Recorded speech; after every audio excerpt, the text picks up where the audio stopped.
Modern love was sold to men as freedom, partnership, and equality. We were told this new era would mean no more chains of tradition, no more one-sided sacrifice, no more unfair burdens placed solely on our shoulders. We were promised that relationships would finally be a meeting of equals, a balance of give and take, where both partners would lift each other up. But when you look around, brother, the truth is glaring. Modern love hasn't freed men, it has weaponized our devotion. The very instincts that make us loyal, protective, and committed have been twisted into tools of exploitation. You are told you must prove your worth endlessly, constantly justify your value, while she is free to simply exist and be admired. You are expected to anchor the relationship, provide stability, absorb chaos, and forgive mistakes, while she is free to explore, experiment, and discard without consequence. And when the pressure becomes too much and you finally falter, society tells you you are weak. That is the brutal irony, a system that preaches fairness yet feeds off your sacrifice. Men are taught to commit early, to give their best, to constantly prove themselves worthy of being chosen, while women are told to keep their options open, to chase excitement, and to believe that someone better is always waiting. She is encouraged to explore, to test boundaries, to discard without thought, while you are expected to remain steadfast, patient, and enduring. This is how modern love exploits men.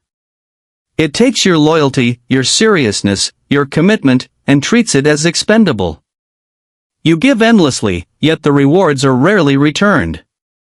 You anchor while she drifts, and the imbalance is so deeply built into the system that most men never even recognize it until they are drained, exhausted, and questioning their own worth.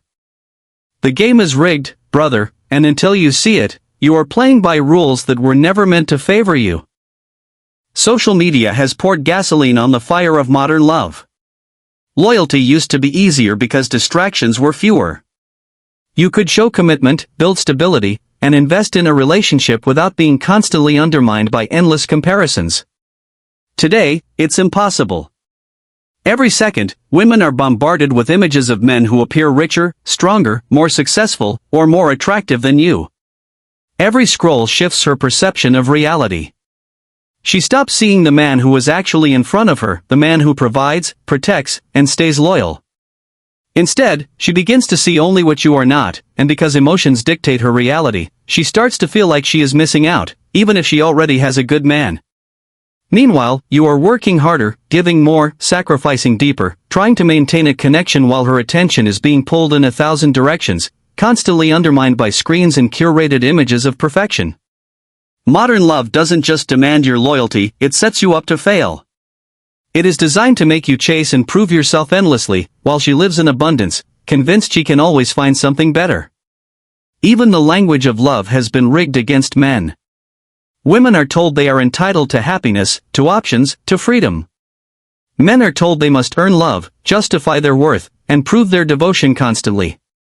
If you complain, you're insecure. If you set boundaries, you're controlling. If you stop giving, you're neglectful. The system rewards her exploration while punishing your endurance. You anchor, she drifts. You sacrifice, she tests. You invest, she measures feelings. And because this imbalance is reinforced by culture, social media, and the constant illusion of abundance, most men don't even see it until they are drained, exhausted, and questioning their own value. The trap is subtle, invisible, and relentless, and until you recognize it, you will continue to give endlessly into a system that was never built to reward your loyalty. Nowhere is the exploitation of modern love clearer than in the cost of commitment.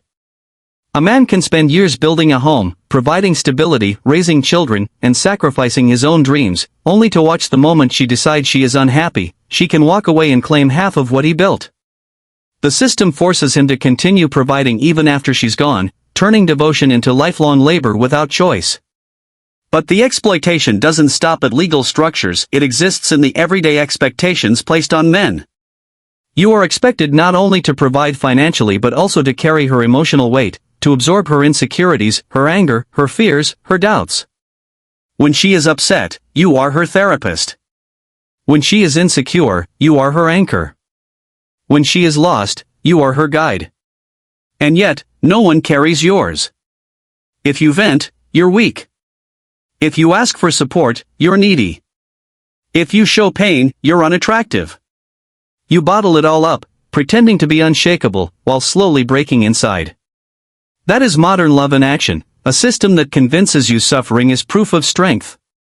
Men are praised for bleeding without breaking, for carrying without complaint, for sacrificing without acknowledgement. But notice how this definition of a real man always benefits her, never you. She receives protection, stability, and support, while you receive judgment, indifference, or constant expectation for more. And the longer you endure, the more normalized it becomes, until exhaustion feels like a virtue and resentment feels like weakness.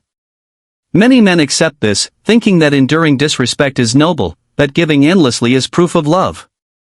But that is not love, it is exploitation disguised as devotion. Modern love asks you to anchor a ship that is constantly adrift, to hold everything together while the system applauds her freedom and punishes your endurance. And until you recognize it, brother, you will continue to shoulder a weight that was never meant to be yours alone. Modern love praises female freedom but demonizes male freedom, and that double standard is everywhere. A woman can walk away from a relationship at any time, chase excitement, or abandon commitment, and society will celebrate her bravery and independence. She can leave for someone else, change her mind, or follow her feelings, and the culture applauds her courage to choose herself. But if a man does the same, if he walks away, chooses solitude, or refuses to pour his energy into a relationship that no longer serves him, he is shamed. He is called bitter, cold, selfish, or emotionally unavailable. Her independence is celebrated as empowerment, while your independence is framed as failure. It is a system built to honor her choices while punishing yours. And the language of love itself has been weaponized to reinforce this imbalance. Women are told they are owed happiness. Men are told they must earn it. That simple shift changes everything. If she is owed happiness, you must work endlessly to provide it. If you fail, she feels justified in leaving. If you are told you must earn love, you never stop proving yourself. You are caught in an endless cycle of giving, sacrificing, and proving, while she lives in a world of abundance and freedom. The result is subtle but devastating. Years of loyalty can vanish in an instant. You can give your consistency, your stability, your sacrifice, and she can walk away coldly, justified by the phrase, "I'm not happy anymore." Society applauds her for finding herself while you are left questioning your worth. You have anchored, you have invested, and yet, because her emotions dictate the narrative, your labor is devalued. The imbalance is so deep, so normalized, that many men never even recognize it until they are drained, exhausted, and disillusioned. Until you see the rules clearly, you are trapped, performing endlessly in a system that rewards her freedom and punishes your devotion. Here's the truth, brother, modern love only works as long as men keep playing by its rules. As long as you sacrifice without standards, chase without boundaries, and give without testing character, the system thrives. It thrives because men accept that enduring disrespect, swallowing betrayal, and giving endlessly is proof of devotion. But that is not devotion, that is slavery wrapped in the guise of romance. The man who escapes this trap is the one who refuses to be drained under the disguise of love. He stops begging to be chosen, stops proving himself to someone who doesn't value him, and begins to live for himself. He builds for himself, protects himself, and opens his life only to the rare woman who brings loyalty, truth, and peace instead of chaos, manipulation, and endless demands. Once you see the game, you realize your energy, your commitment, and your resources are yours to control. Modern love exploits men because it convinces them that giving endlessly is noble, that suffering without recognition is strength, and that loyalty without reciprocity is love. But true devotion is mutual, balanced, and rooted in respect. Anything else is exploitation disguised as romance. When you stand firm in your standards, when you refuse to be drained by someone else's whims, you reclaim your power. You stop trading your life, your dignity, and your peace for fleeting attention or temporary validation. Modern love cannot exploit a man who refuses to be exploited. And this doesn't mean hating women or withdrawing from love, it means walking with clarity, understanding value, and refusing to sacrifice yourself for someone who doesn't deserve it. The man who sees this truth becomes untouchable. He no longer measures his worth by her approval or her fleeting emotions. He measures it by his own standards, his own growth, and his own integrity. Anything less than mutual respect is no longer acceptable. And in this clarity, brother, you discover the ultimate truth: the power of love lies not in giving endlessly, but in choosing wisely.